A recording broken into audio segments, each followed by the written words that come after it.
Hey, what's up, guys? Ronin Man here at the gym, powering out the weights, my once a week workout, feeling great. And I just had this realization. I'm listening to this audiobook, and it's one of the exercises. It says that you should think of the one person in your life who was the most, like basically the kindest person with the purest motives. So somebody who, really was just good all the way through to you, and they made you feel good.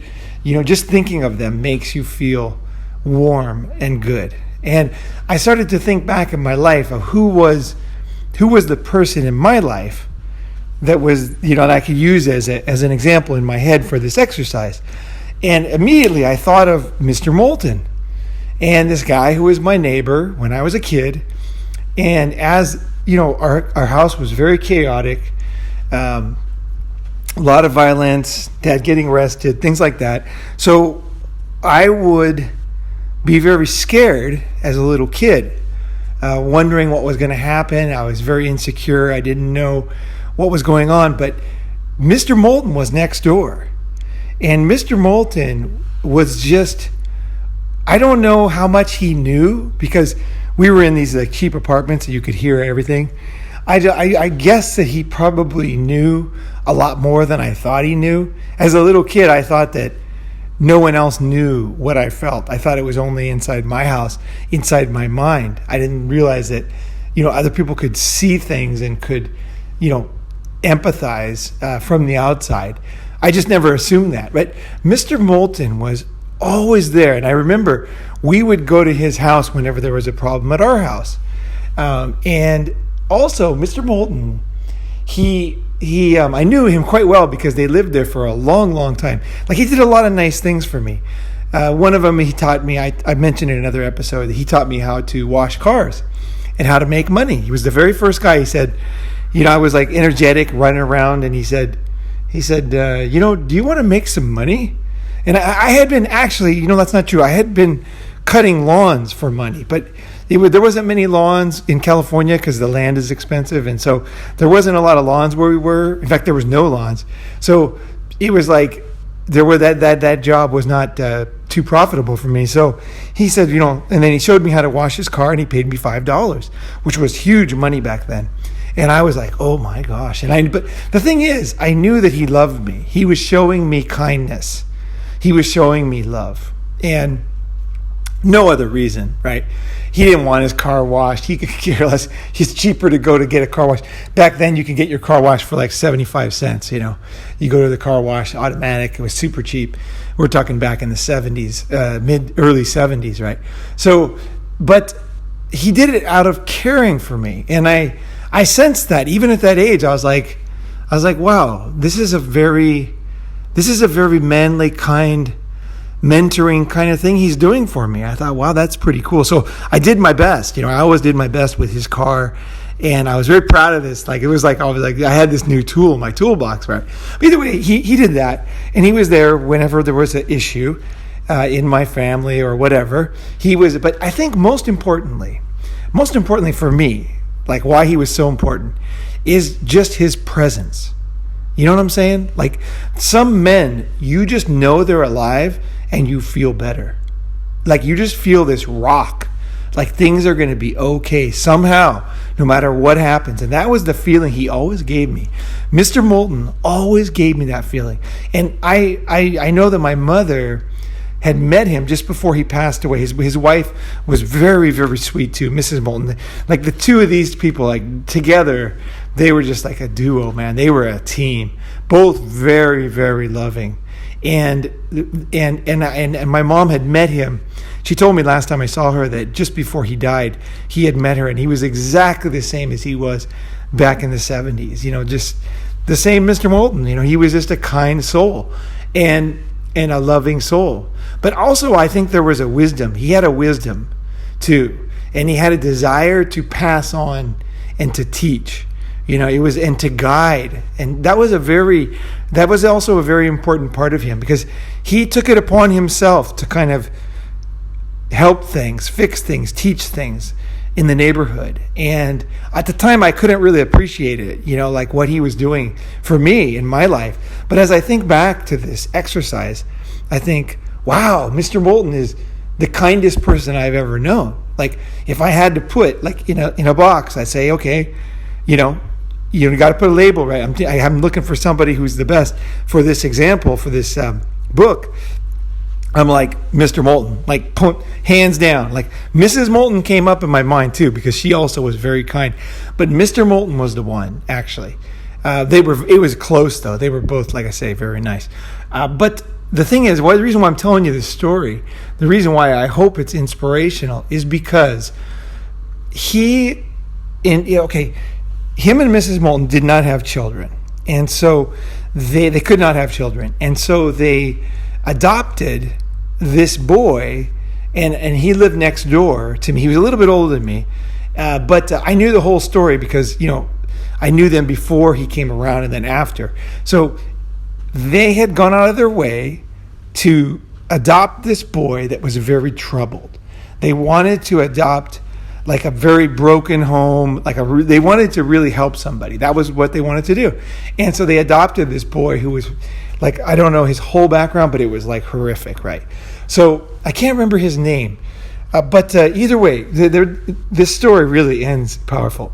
So he had this boy, and the boy was just a rebel. He never like, I remember like listening to Cheech and Chong records in his room. He was just broken. This guy was, man, he was not like, talk about broken home. Like this kid, he was messed up. He was seriously messed up. And it wasn't something that Mr. Moulton didn't really appreciate, that some people are broken beyond measure, and like that was the one thing he overestimated. He could help anybody by taking this particular kid in. That's my opinion. And the guy came around, he was just trouble. I remember he was the 70s. He had this like muscle car. He was always like doing burnouts. He didn't listen to them. He's always screaming. He's smoking weed, back then smoking weed, like, and causing trouble and everything. He was he was just no respect for authority at all. And it was, to me, it was amazing because Mr. Moulton was so nice. So it was like this real contrast. Well, then eventually I heard that his son that he adopted got married and had 3 children. And I was like, wow, that's amazing. Like, I thought Mr. Moulton changed that guy. And then I heard that his son committed suicide. And he had 3 children, 3 young children. And his son committed suicide and left them, without a father, without income. So basically everything that Mr. Moulton did and Mrs. Moulton did for him, it came to naught. And then Mr. Moulton died after that. Both Mrs. and Mr. Moulton died after that. And I'm sure that in their minds, they considered, I'm guessing, because we're all human, right? We are all human. And I'm guessing that they really considered the whole thing a failure. Like, it was like not just a failure, but like a tragic failure that maybe they were even in their minds, like maybe even partly a cause of. It's like, it's amazing how self-hating and how we can beat ourselves down. But when I realized this morning, I've always felt that was a big lesson for me in many ways. Mr. Moulton taught me so many lessons, but the one, and I thought the final lesson he taught me until this morning was that some people can't be helped. There's no hope for some people. But I realized when I was doing this exercise, I realized he taught me another lesson, and it's a very valuable lesson I wanted to pass on. Here it is a man who does good in this world, okay, can die and think he had no effect on anybody. He can think that it was all for naught. It was all useless. And he could sit on his deathbed and be sure and have proof. I mean, Mr. Moulton, this was pretty good proof, right? Because if he wouldn't have helped this guy, he probably wouldn't have gotten married. He would have been so screwed up, and he wouldn't have left the 3 kids, right? Now, we don't know how those kids turn out. I personally would rather always be born than not be born. So personally, I think giving a child the chance to live is better than not. I would always choose, if you ask me, Ronin, would you choose to be aborted because of all the difficult things you went through in your life, or would you choose to live? I mean, it's not even a question in my mind. There's no doubt, no matter how hard life is and no matter how short life is, I would always choose to be alive. Always, man, always, because life is awesome. It's not perfect, it's difficult, but it's fucking awesome. It is like a rose. It is like a miracle in this universe. And there ain't many miracles. You look out there, it's like cold and dark and freezing, freezing. Minus a zillion degrees out there in space. And then we have life on Earth. So I always am going to choose the intelligence, the sheer breathtaking opportunity we have to be alive in this world. So I personally, I think that his son did give life to 3 children. And that's a beautiful thing. Even though, obviously, it wasn't, it was a tragedy also, a terrible tragedy. And I don't know if it could have been prevented or not. But what I realized is that Mr. Moulton had no idea, because I was not self-aware enough to tell him yet. I didn't realize what he did for me. I think that the love and the kindness and the generosity and the guidance and the wisdom and the security and the love that he was trying to give to his son, that he felt, I'm sure, was a failure, he gave to me. He passed it to me. But it was like it was overflowing out of his life. And I'm sure he had no idea. He had no idea. He had no idea that the kid who was next door, through the walls, his love reached over to me and changed my life. And I believe that these are the type of things, if I'm sitting here doing a book, just think about it realistically, guys. It's 2019. I'm 54 years old. I'm sitting here listening to a book about self-help, and it's telling me to find the most loving person I've ever known so that I can have that as my, like a secure rock in my mind, that whenever I go back and do this exercise that they recommend, whenever I do that, I can think of this person because it personifies that type of love, right? And like, if this is the guy that comes up in my mind, as that person in all of the people I've met, because I have a lot of friends, I know a lot of people. So he gave an incredible gift to me. He passed on, and it was despite the fact that he didn't even know. He didn't know. How would you know?